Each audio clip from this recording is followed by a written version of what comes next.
Greetings. This is Skylar Saunders seeing what's current. He's out of here. He's out of here.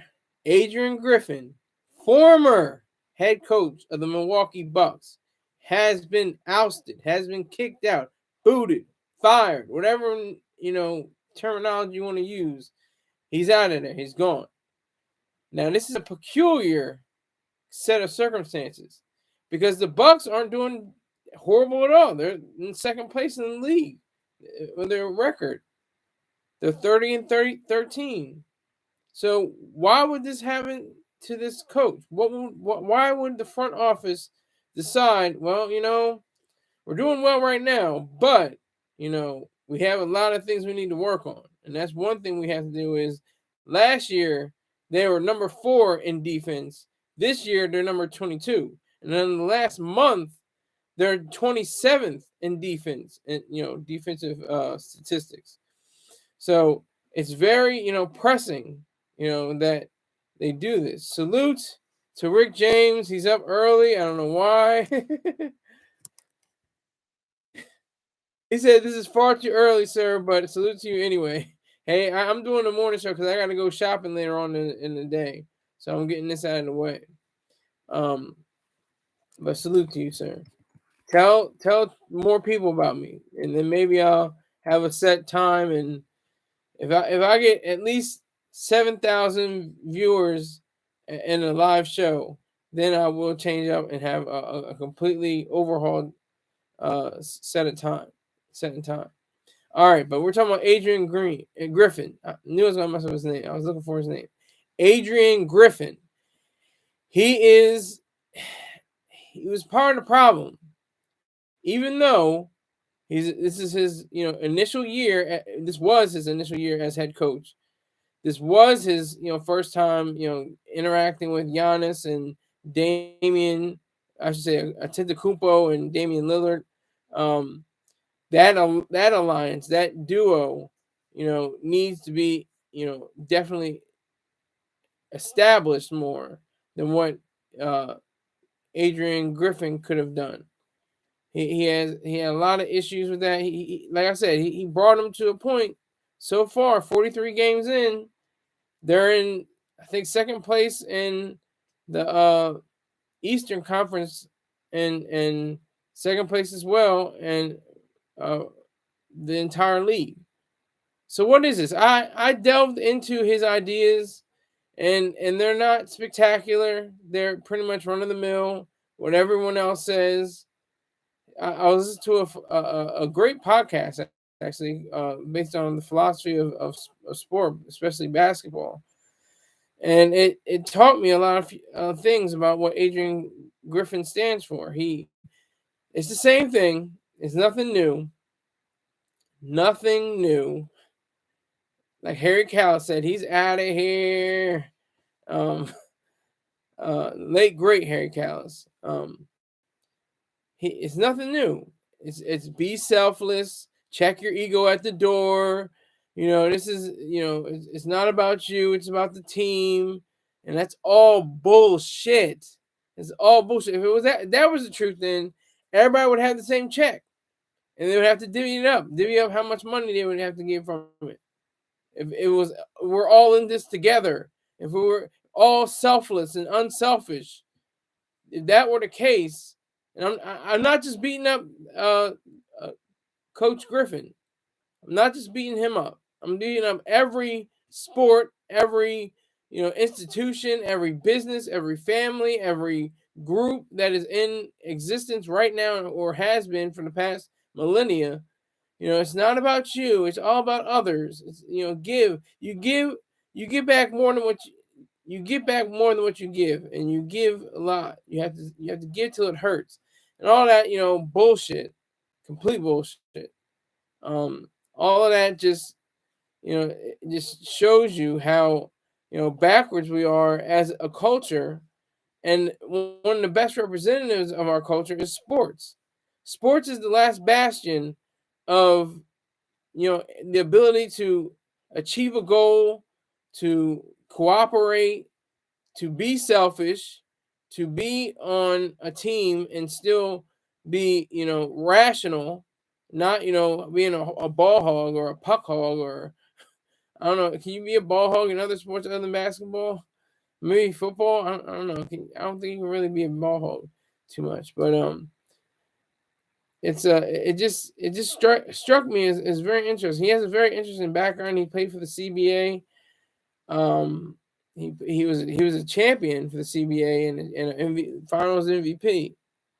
Uh, Coach Griffin. He coached he was assistant coach for the Raptors and other teams. But I don't even want to get to that point. I want to get more to the philosophy, like I said, the ethics of the game. Because it's all about selfishness. That's what it is. That's what nobody wants to talk about. Nobody wants to say, oh, you're supposed to be selfish when you play basketball.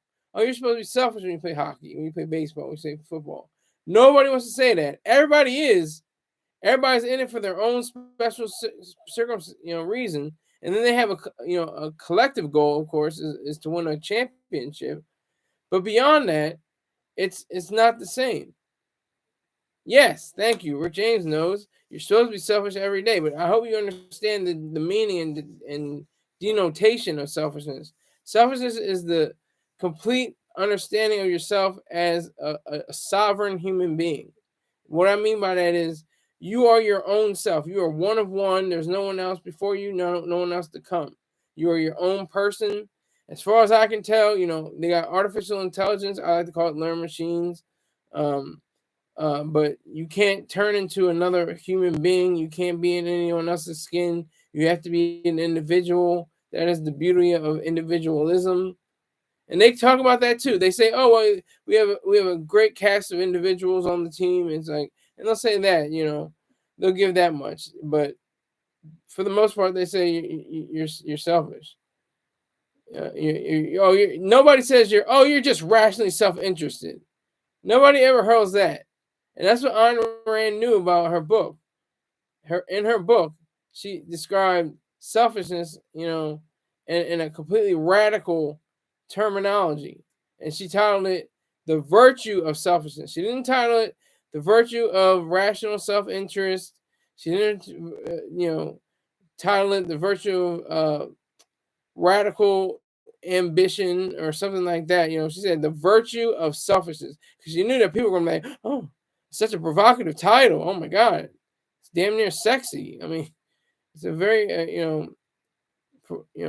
thought-provoking, title just right off the bat. I have to read this. I hope people do. Pick up that book, The Virtue of Selfishness by Ayn Rand.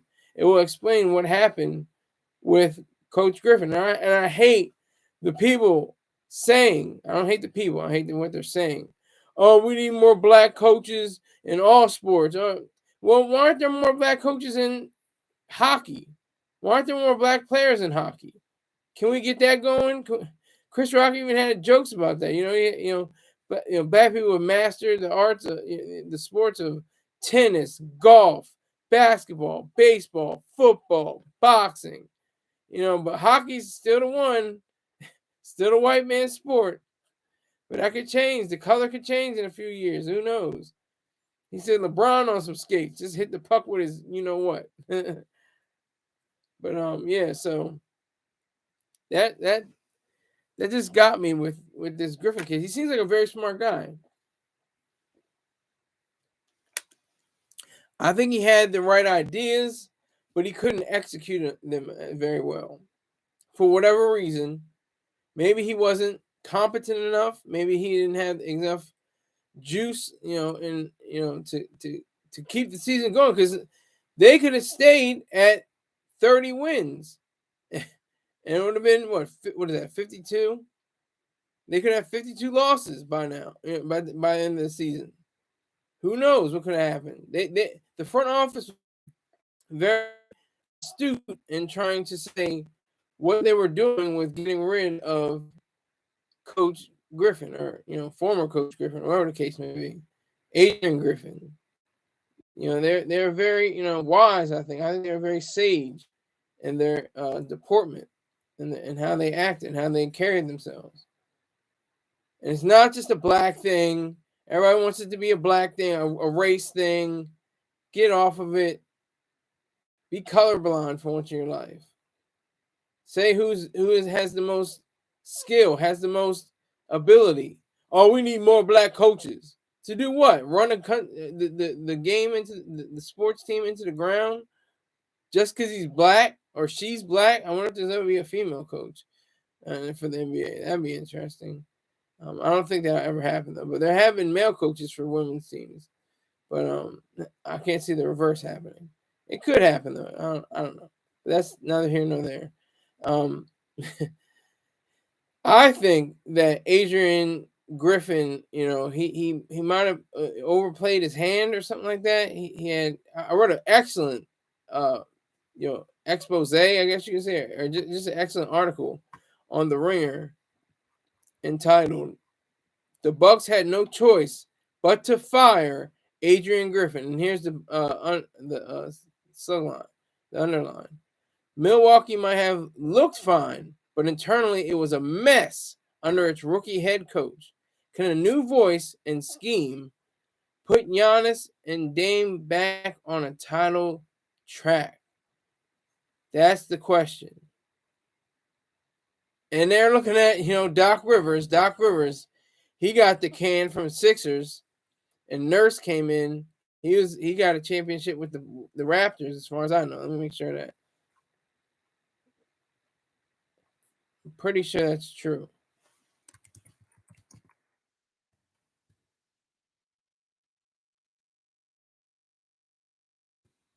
Pretty sure that's the bona fide truth.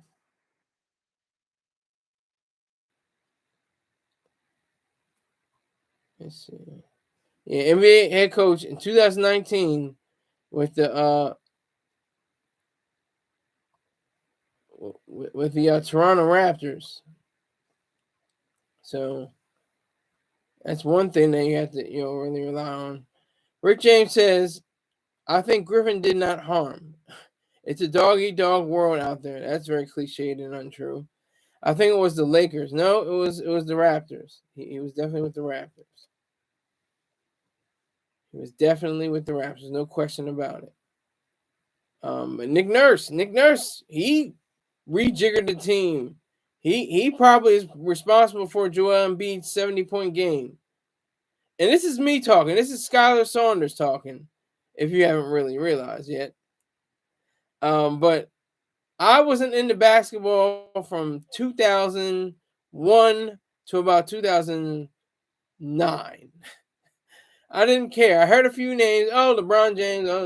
Oh, Kobe dropped 81. I don't really. I was like, I'm out of it.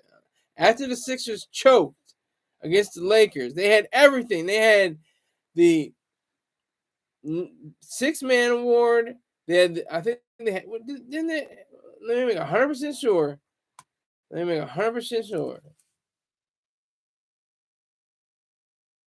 make 100% sure.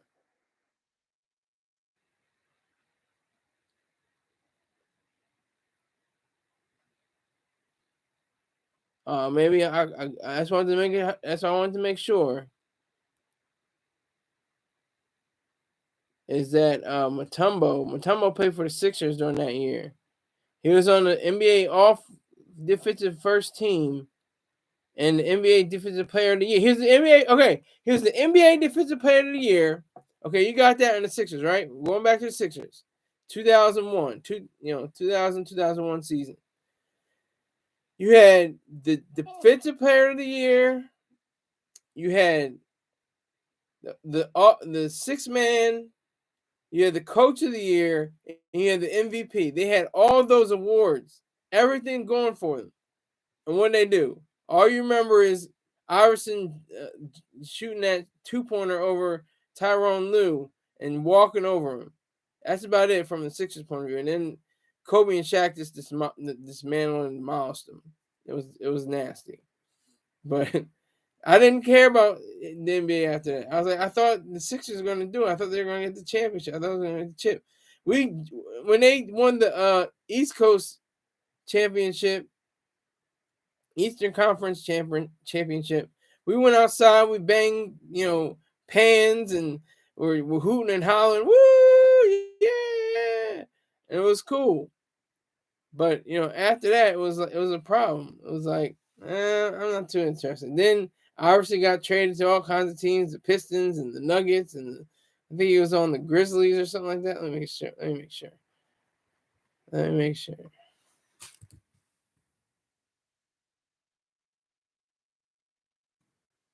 What teams was he on? Yeah, Nuggets, the Pistons, the Grizzlies. Then he went back to the Sixers, and then he played abroad.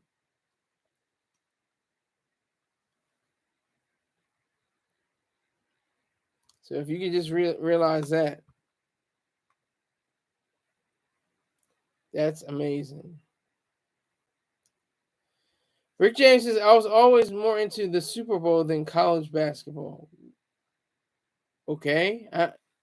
What? Great.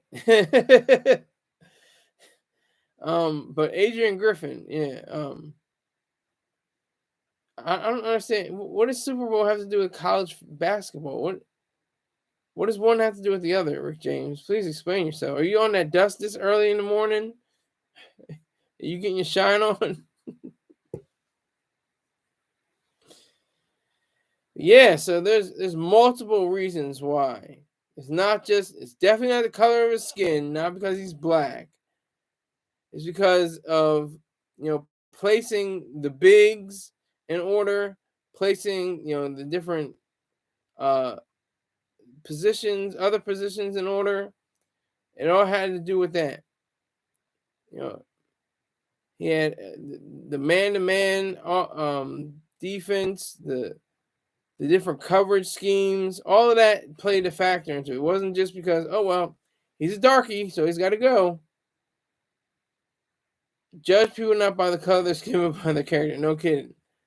But yeah. So I think what Griffin has, you know, positioned himself to be is somebody that can go to a struggling team. I guess like a team that's not doing so well, and maybe do that. Like he could be the coach of the Warriors. I guess I don't know.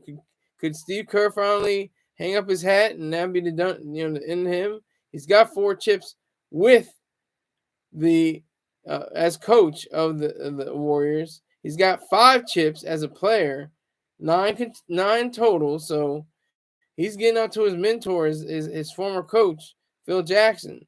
Phil Jackson, I think he had 6 with the Bulls. He had 3 with Los Angeles, and let me see, that's 9. And then he had a few with the Knicks, I think, and other teams from as a player. So he definitely knew what he was doing. He's definitely one of the best to have ever done it, without question. Well, even without even a shadow of a doubt, not even a little bit, But we got to stop that. Oh, we need more black players. We need more. Well, we need more black players for hockey, I guess. We need more black coaches in the NFL and the NBA, and why are they taking away the black coaches? It's not about that. It's not about race. It's not about color. It's not about any of that. It's the fact that you have to produce, and even though it seemed on for all intents and purposes, like the team is going very well. Number 2, that's not bad. However, it needs to have a comeuppance, a reckoning with the different stars.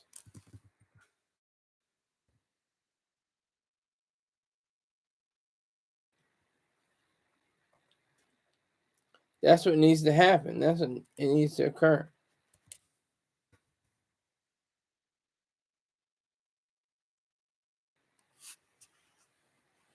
So Griffin, out of here, like the late great Harry Callis. He's definitely out of here. He's looking for a job. I mean, what's he going to do? He's going to be a car salesman now, or what's happening? He's going to stay in the league. Is he going to be an advisor or some kind of, coach, philosophical coach or something like that? Bring him for different demonstrations or something like that. I don't know, but I like what Rick James has to say. I don't think. Okay, he says baseball needs more blackies. Way too many whiteys. Well, I don't know about they need to, but I have noticed that there are a decent amount of black players in baseball. A decent amount, not overwhelming amount, but a decent amount. But they're not FBA. They're not foundational Black Americans. They're Cubans. They're Dominicans and different things like that. That look like they're black. They're men of color. Certainly, they're men of color, but they're not black in the sense of African American or ADOS, American descendants of slavery, foundational Black Americans. It's a difference there. Rich James also says, I don't think I've ever seen a black baseball player. Oh, come on now. Let's not get ridiculous. Well, Dominican is not black, but their skin color does look like they are they're black. They are black, just like Africans are black. They're black, but they're not American. They're not foundational Black American. They're not FBA. That's the difference. That's why they say things like Afro-Latino and stuff like that. That's the kind of thing they say.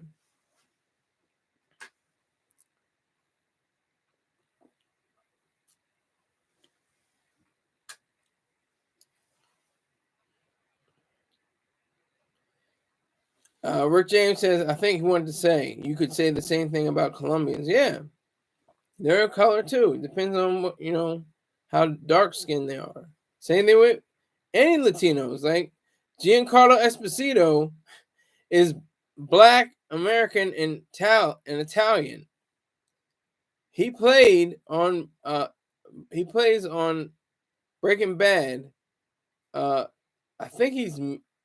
I'm trying to. Let me look it up. Now you got me going. Gus.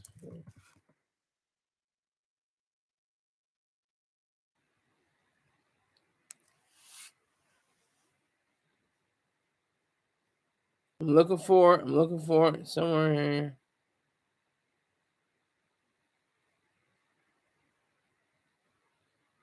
Chilean American from Chile.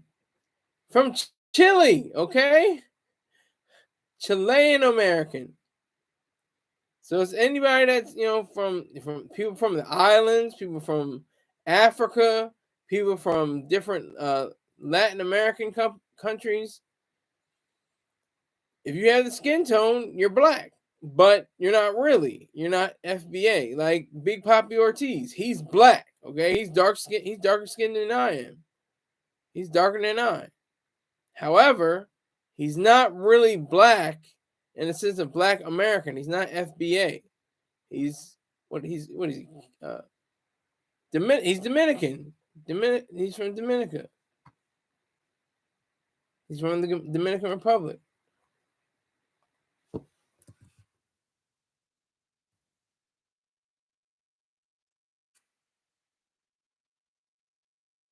So Big Papi is black, yes, but he's not FBA.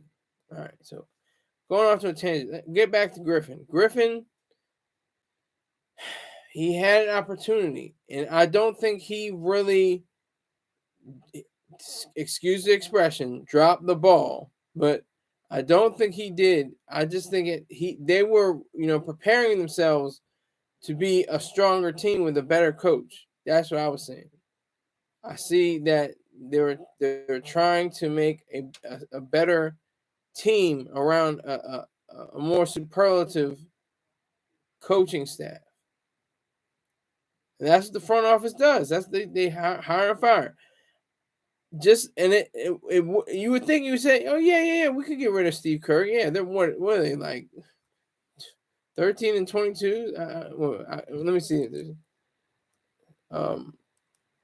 Warriors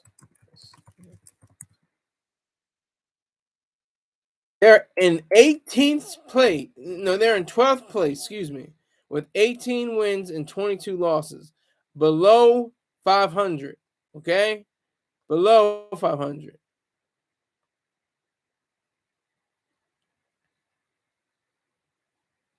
And there's a three. Wait, hold on. And there's a three-way tie between the Thunder, Timberwolves, and the Bucks with 30 and 13, above 500. It would seem obvious. It would be seem too easy to say, Steve Kerr, it's been a great ride, but I think the machine is starting to collapse now. It needed some oil, but you didn't put enough in or something. I don't know what the issue was. I don't know what the problem was. I don't know what happened necessarily, but they're not doing very well at all. At all. 4 championships. MVP, hands down, none, all unanimous for Steph Curry. Reigning 3-point champion, I think, of all time. I think he has the most 3-pointers made ever. So you have to give it up for him. You have to give it up for him. But I think they had their day. They had their time in the spotlight.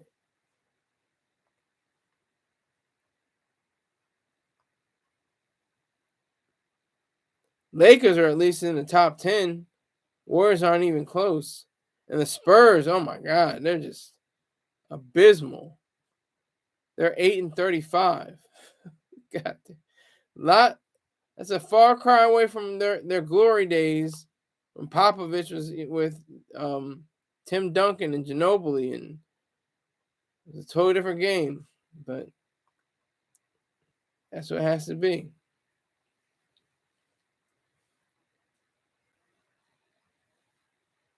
I still think he'll go down as one of the best players. I don't know who you're talking about.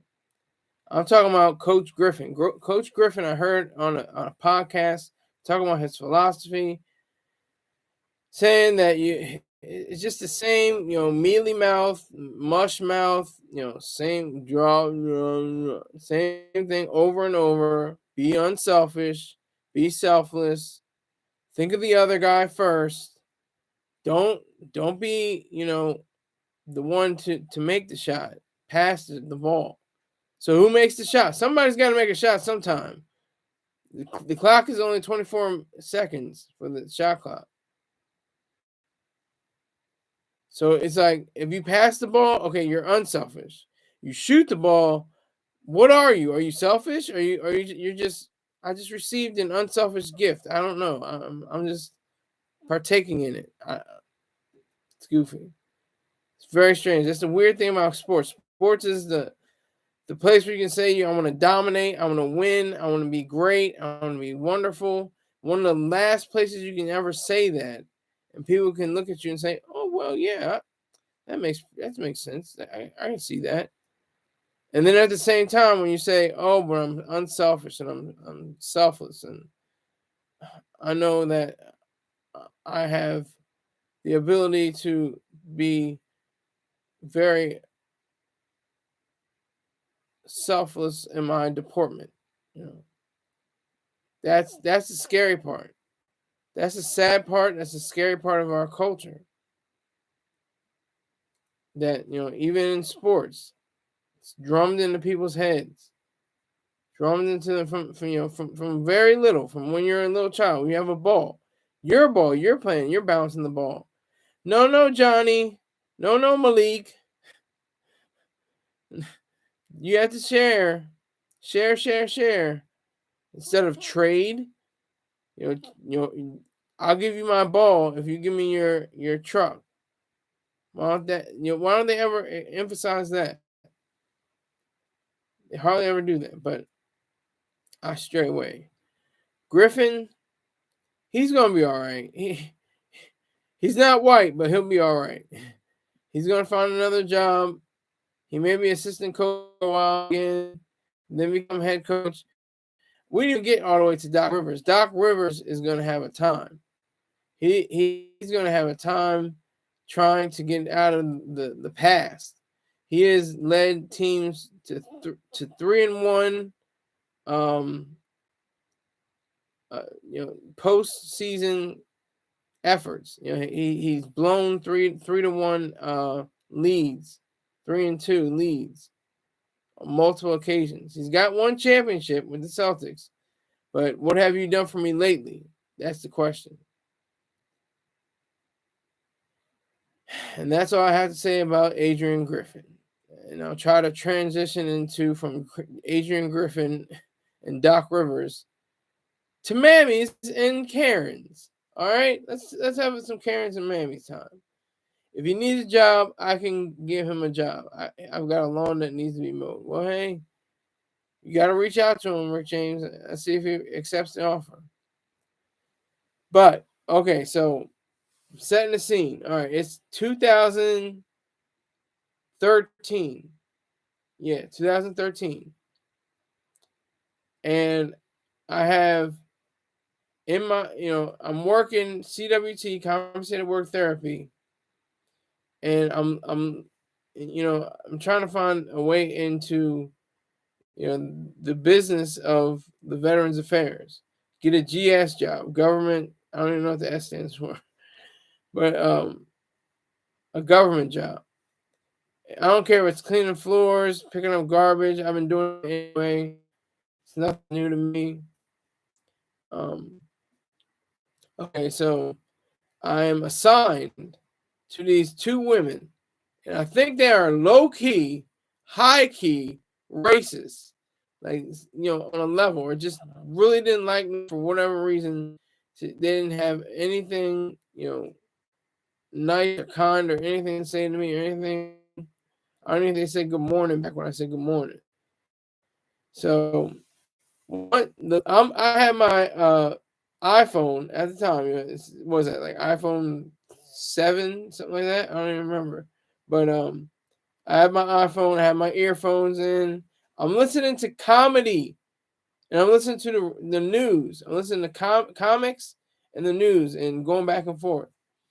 She comes over, and this woman, she's like in her maybe mid 50s, late 50s, and she comes over to me, and she's just like, I have to set the scene a little bit more. I'm working in a greenhouse. I'm trying to clean out the different pots for the different plants, and I'm trying to take away all the debris and everything.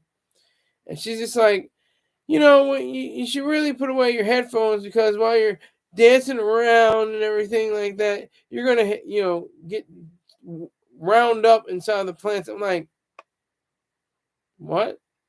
I didn't even say anything. I didn't say I'm listening to the news, which I sometimes wish I could have said, but you can't wish, hope, or pray, things away. You just have to look toward the future and be aware of people like that in the future. So I took that L, kept it moving.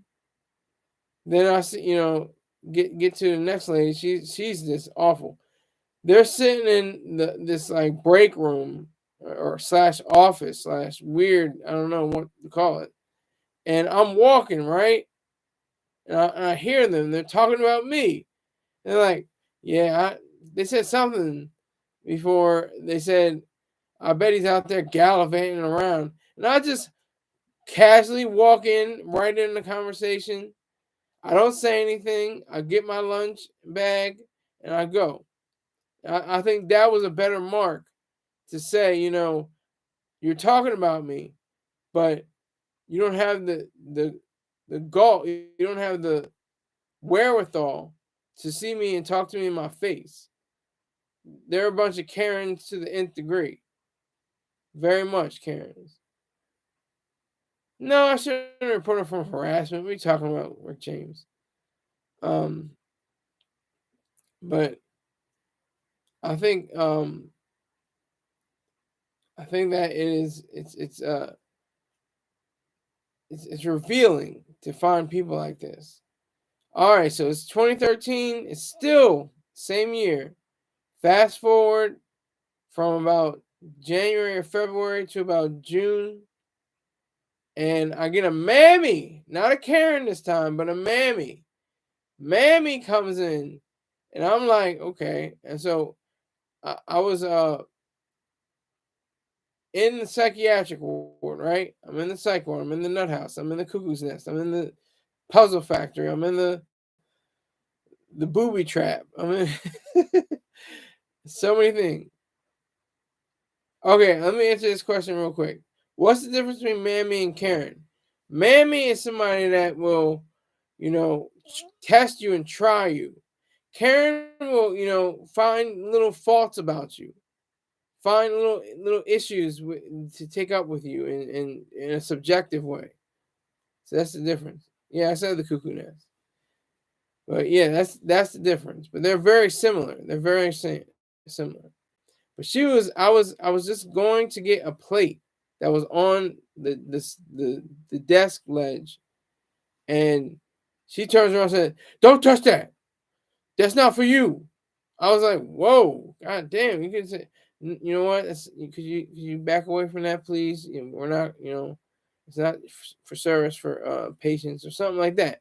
She could have been more, accommodating, more something like that. Like I was a human being, like I was a person, like I had, like I was a mammal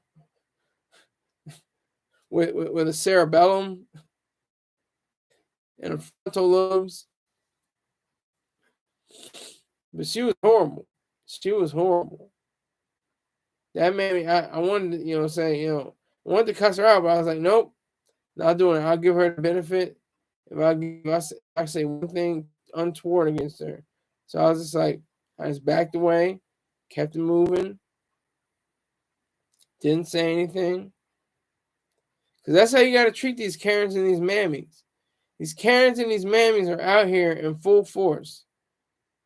They're out here to try to manipulate, dismantle, and disrupt anything that is good and great.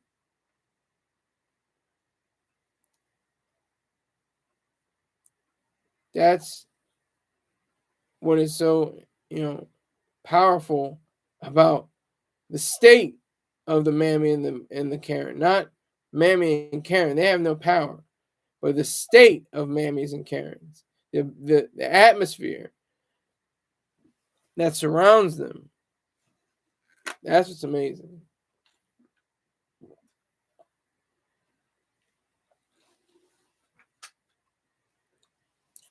So I have I had a few I would say they're mammies. I'd say because they definitely carry themselves like they know everything. And Karens too.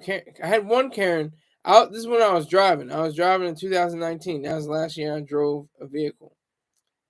And I was driving, and I creeped a little bit too much, and I hit a bumper slightly, but it did more damage to my truck. It wasn't really to the truck, but to the license plate. License plate bent up a little bit, and then her car didn't have a scratch on it. Oh, I'm gonna still need your name, address, and phone number, and we need to contact. Like we need to do anything. That it wasn't even a fender bender. It wasn't a bumper cruncher. It was nothing like that. It was not even close to it. And she was acting like, "Oh my God, this Negro has ruined my Sportage or whatever the hell it was." I don't even remember. My RAV4. I don't remember what it was, what kind of vehicle it was, but it did more harm to me than it did to her. I'm still gonna need your name and number and your photo ID and your social security number and your bank accounting and routing number. Now I'm just throwing sauce on it. She didn't say all that, but it was amazing. It was just amazing to me. She could have had a different attitude. Like I said, okay, we can exchange numbers and everything, but she was like, yeah, but I just the way of her voice. You can tell by the inflection of people's voices. That's a key thing. That kind of voice.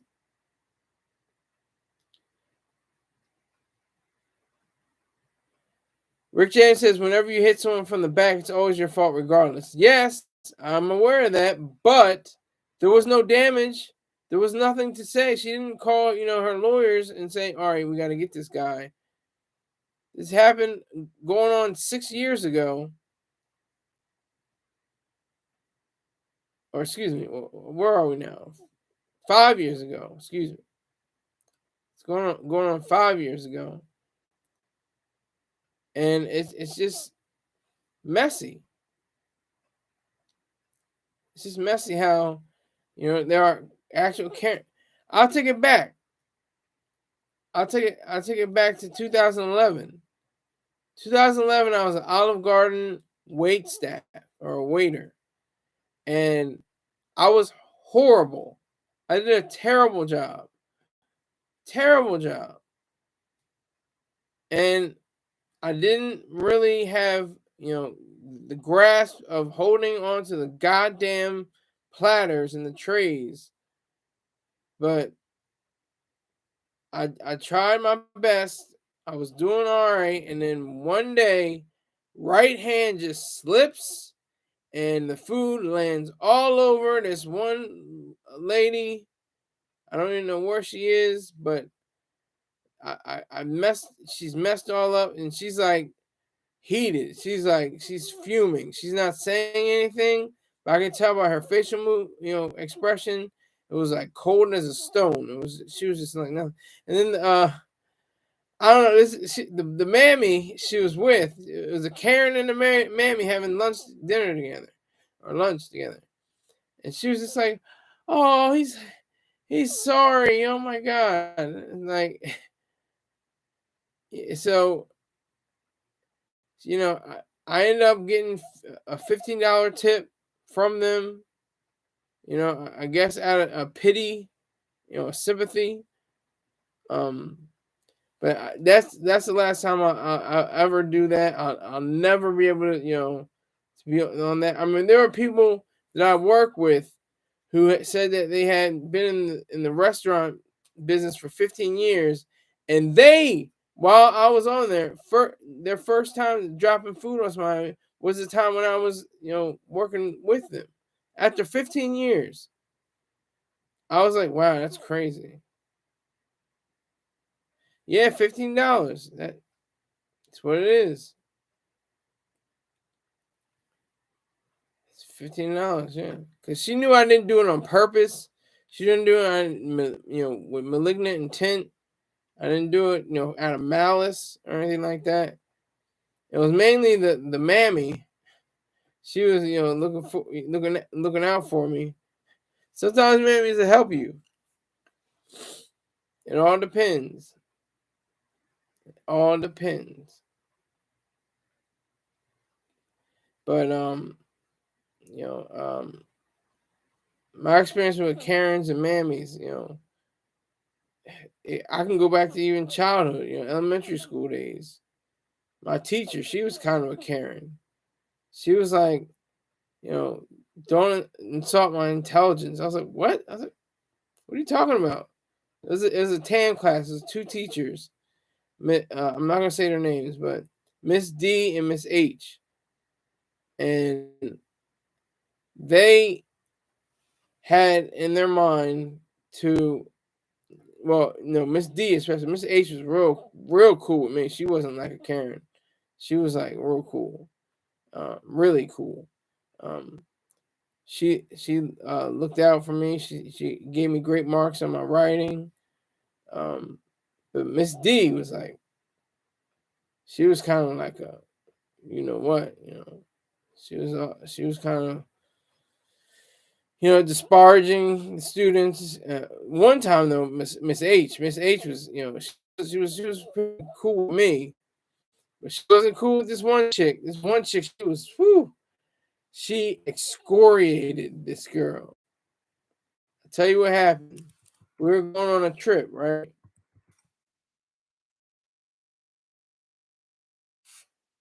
We were going on a trip, and we had to get signatures. Obviously, you have to get a signature from your parents. And she found out that this young girl forged her parents' signature. She went ballistic. She didn't even yell. She didn't raise her voice. She was just like, "See this right here? This is what you do not do. This is what I'm paraphrasing because I can't remember the exact words, but she was just saying like in a very cold, monotone, and she made the girl sit, kneel next to her as she looked at the paper with the forgery. She was just like, she was just saying, I'm paraphrasing, but you don't do this. And this is a powerful lesson because this is how fast time works. I mean, could you imagine? Just imagine if we had not been exposed to this, or if we didn't take seriously this. I know everybody didn't have the same experience, but that's a very precarious situation to find yourself. She was just saying, she looked blank. The student I'm talking about, she was just kind of like staring off blankly, kneeling, while the teacher, she was saying how you don't forge anything. It's completely dishonest. It's not. You have some integrity. Be real. Tell the truth. Things of that nature. I'm just paraphrasing because I can't. This is 2000. This is 24 years, almost 24 years ago. So, but she laid her out. Not in a Mammy or a Karen style either. Just as a dedicated white woman. Dedicated to the truth.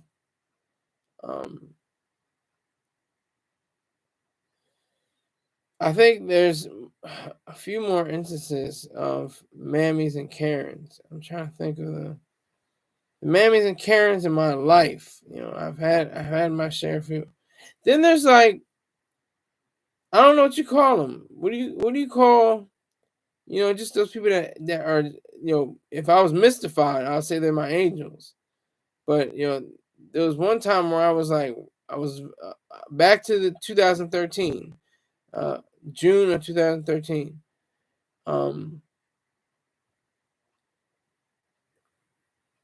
She sounds seat guardians. Rick James? What are you talking about? You're my one and only guest. I have no other audience members. You're the only one here. I appreciate the like, by the way. You're talking about guardians. I don't know what you're saying. She sounds seat or sweet. I don't know what you're talking about. But there's people that are Oh, that's what you're saying. Angel guardians. Okay. Yeah. There was one young man who was working the kitchen, and he saw that I was going to get sick, so he rushed over with a trash can, and I just was like, oh, just let it all out. And I was just like, real fortunate for him. I appreciate that. It was like a good assist, I appreciate him. There's people you run into all your life. Like I had a friend, a childhood friend. His sister actually just passed away almost 2 years ago. And well, we were more like acquaintances. We weren't like, if we were friends, we'd probably still be friends to this day. But we were, childhood, basketball and video game associates. But anyway, his mom is the sweetest that I know of. She's still here. She is the sweetest lady that you will ever come across. I'm serious. She has just a mind of gold. And no people want to say a heart of gold, but I like to say a mind of gold. She speaks very softly. She talks in a very melodic tone. She's far different from her son. Her son, cussing and yelling and saying one thing or the other and doing all this stuff. But she was, when I was coming up, back in the day, She was definitely a great, human being. She was.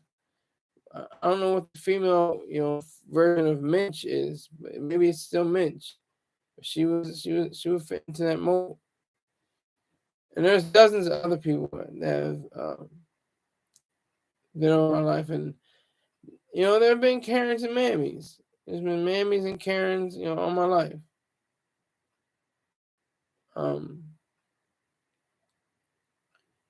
Karen, yeah, Rick James says not everyone in life is bad. Yeah, it's true. You get the full gamut of human interactions and human nature. That's the beauty.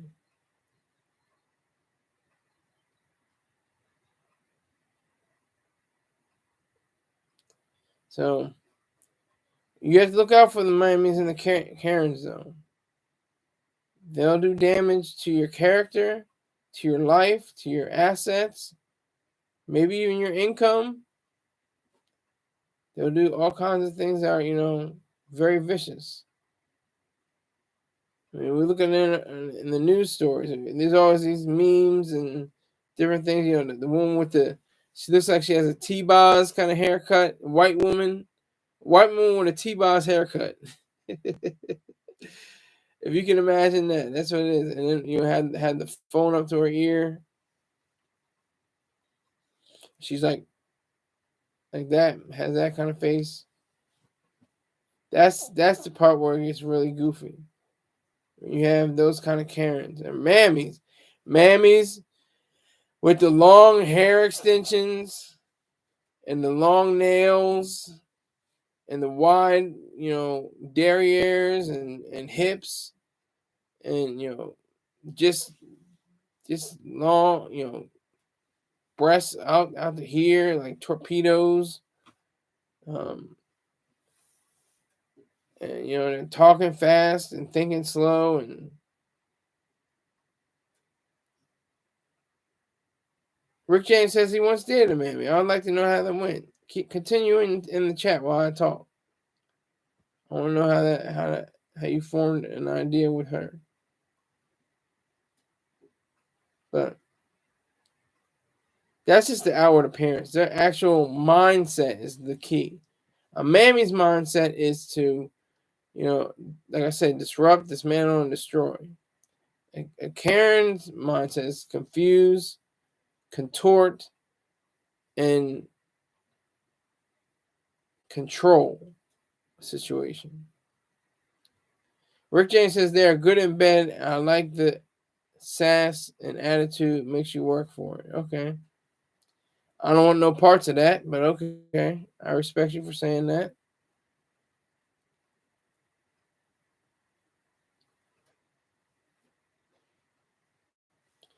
I also wanted to do I'll do it on Sunday. Cause it's gonna be on Sunday. I'll do a tribute to Charles Osgood. Charles Osgood was a broadcaster, poet, and resident of CBS News. He died at 91, complications from dementia. It's really sad because he had a great mind. He inspired me. He always wanted to be a journalist. He inspired me to be, on top of the news on what is going on in the world. And he did it with such elegance and poise that it just, resonated from the television screen. Rick James says he was one of the greats. Might slap you a little bit, but he was one of the greats. We are losing Bruce Willis as well. Yeah, Bruce Willis sadly has complications from dementia. So we're not going to send up prayers. We're not going to send up, ask the Lord for to heal him. That's the thing too. Why do people say that? Oh, if it wasn't for God, I wouldn't even be here. What about the people that were, that aren't here? Was it God? Why is it just what? You're special. That's when it comes down to selfishness and individualism in reality, not in mysticism. When you have mysticism and selfishness, that's just a combination ready for explosion. But people say that all the time. If it wasn't for God, it wasn't for Jesus, I don't know how I walked away from that train wreck. I don't know how I walked away from that bus crash. I don't know how I got out of drugs. I don't know how I got off of all kinds of, alcohol and cigarettes or anything like that. If it wasn't for God. But look at all the people, millions and almost billions of people who have been killed because of, smoking cigarettes, drinking alcohol, riding on a bus and it flips over, or on a train and it derails. What is that about? All those people that died. What if it wasn't for God? Jesus was, heaven got busy and things of that nature. Jesus was on the main one. Rick James says, I'll start getting my packs already. I don't know what you're talking about. But yeah, they love to say that. Christians especially Christians. They love to say, oh, my Jesus, my Lord, my Savior. He ensured that I would have safe travel. There was an accident just a few feet away from me. A car got blown up. It was a big explosion. It's just a few feet away from me. And if it wasn't for Jesus, I would be all right. But oh yeah, that person that was incinerated in their vehicle. I guess they didn't have Jesus on their side. Oh well, like that I never understood. Even as a believer, I never was like I was like, what? Yeah, okay. He's saying getting his Bruce Willis back. That's kind of like wishing death. Of course he's gonna die one day. He seems closer to. He got one foot in the grave most likely now, but slow down with the packs just yet. But yeah. So Mammy and Karen most likely believe in God. They most likely believe in collectivism, mysticism, collectivism, and altruism. They like to enforce altruism on other people. That's one thing that they continue to do.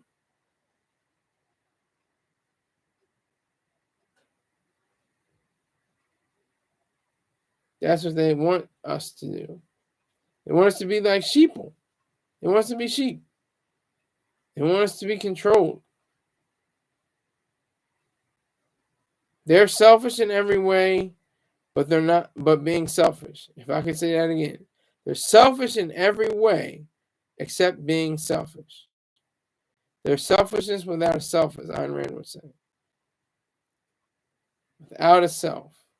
What does that mean? That means that you're full of yourself. You're self-absorbed. That you're completely on a course of knowing only who you are, not what you are and why you are the person you are.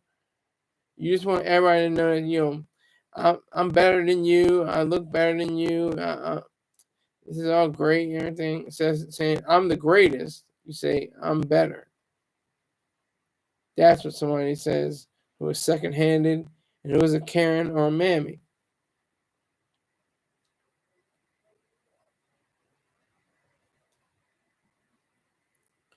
That's the power of knowing what it is we're doing. That's the power of knowing all the different ideas that we have available to us. If we didn't have this chance to say the Mammies and the Karens, stop. We would have to have a day. There has to be a Mammy Karen day. Day where all the Mammies and the Karens come out and they have a blissful, radiant day where they can, cuss out people and complain about minor squabbles and different things like that. That would be a beautiful day, I think. I think it's coming soon. All right, let me get some sponsors in.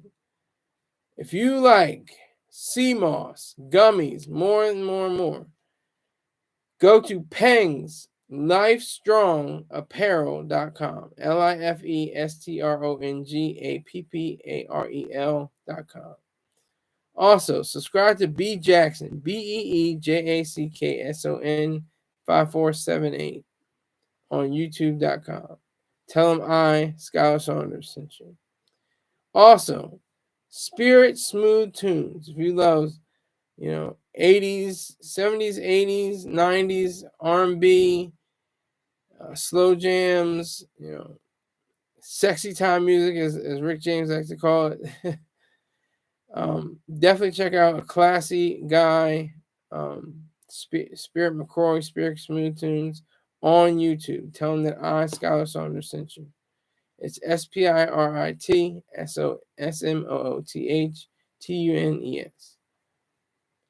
Check out twitch.tv/.focus, DOTFOCUS_.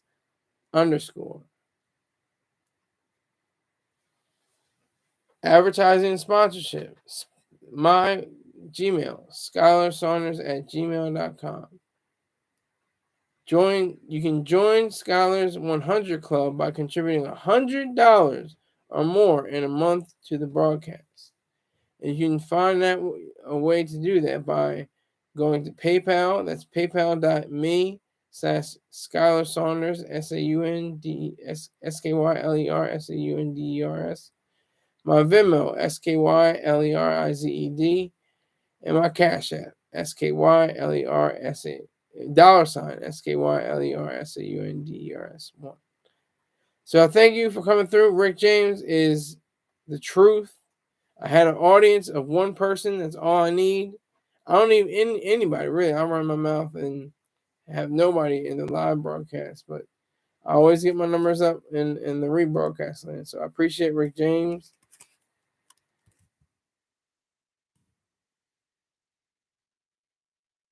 Respect.